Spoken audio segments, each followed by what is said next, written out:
Popularmente se diz que nós podemos mover montanhas com o nosso pensamento. Mas será que nós realmente temos tanto poder assim? Bem, meus amigos queridos, sejam bem-vindos ao nosso canal Ciência da Emoção. Eu sou o Júlio César, hoje diretamente de Brumadinho. Sim, Brumadinho, essa cidade que você viu aí pela televisão, que estourou a barragem. Tive a honra, a alegria de ser convidado para fazer parte do processo formativo dos professores deste município e aqui estou, aproveitando o meu momento de intervalo para ser útil para a humanidade. Bom, é possível que a gente não tenha esse poder todo de mover fisicamente uma montanha com o nosso pensamento, mas é verdade sim que o nosso pensamento tem um poder gigantesco e é sobre isso que nós vamos conversar aqui um pouquinho hoje. O ser humano, quando nasce com cerca de 86 bilhões de células nervosas lá no seu cérebro e por todo o corpo também, né? Os neurônios eles se ramificam por todo o corpo. E à medida que você vai crescendo, que você vai evoluindo, vai se desenvolvendo, os neurônios eles não se procriam, eles não, como se dizia na minha terra, eles não dão cria, né? Então, o que acontece que faz com que a cabeça de uma criança que era uma coisinha pequenininha assim se torne um cabeção de um adulto desse jeito que está a mim agora? O cérebro faz dois processos que faz com que, literalmente, o nosso cérebro ele cresça, né? Sem reproduzir neurônios. O primeiro, o nosso cérebro engorda, porque o nosso axônio e o próprio neurônio em si começa a receber uma camada chamada bainha de mielina, constituída principalmente por ômegas, que faz com que o seu corpo literalmente engorde, né? Segunda coisa importante, que é o que eu quero chegar.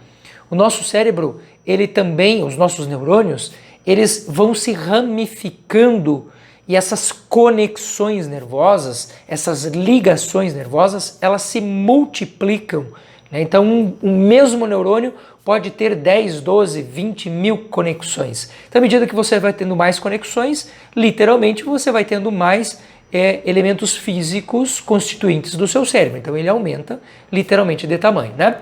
Bom, professor Júlio, onde é que você quer chegar?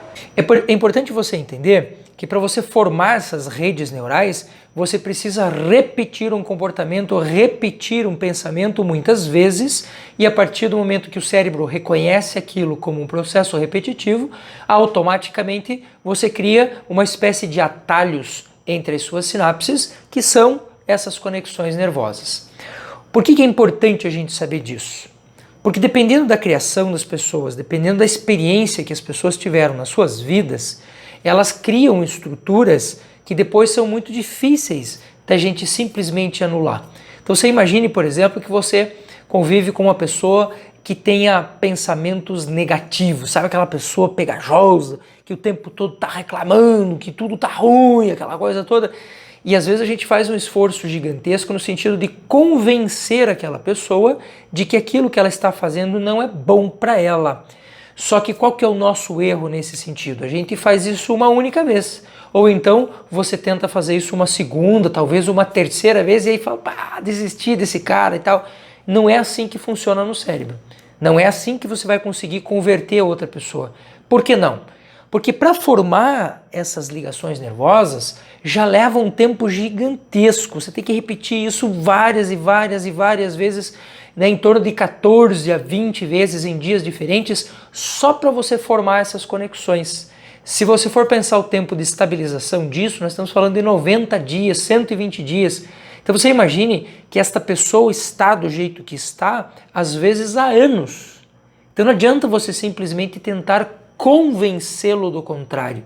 Convencer é uma parte importante do processo, mas só o convencimento não muda, só o convencimento não transforma as pessoas. Senão, aquele cara que bebe, esse sujeito, ele convencido que a bebida faz mal, ele não tomaria mais. O cara que está usando drogas não usaria mais. Percebeu? Então não é só o convencimento, ele é importante, mas só o convencimento não transforma.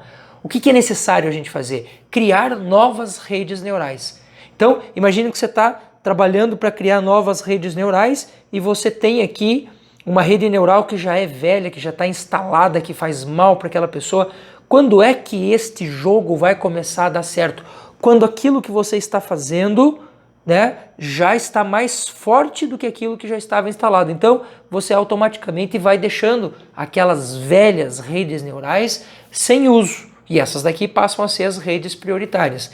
Mas isso não acontece do dia para a noite. Isso depende de muito tempo, depende de muito estímulo. Por isso, a gente não pode simplesmente desistir das pessoas. A gente tem que trabalhar um monte, até que esse indivíduo não só entenda que aquilo é o correto, mas que ele produza no seu cérebro esse efeito físico de transformação. Beleza? Show de bola? Então não desista das pessoas facilmente não, tá? Se elas forem importantes para você, trabalhe um monte. Ah, mas eu já fiz 40 vezes. Tá bom, falta só mais 80. Manda brasa. Você tá chegando lá, tá bom? Show de bola. Grande abraço a todos.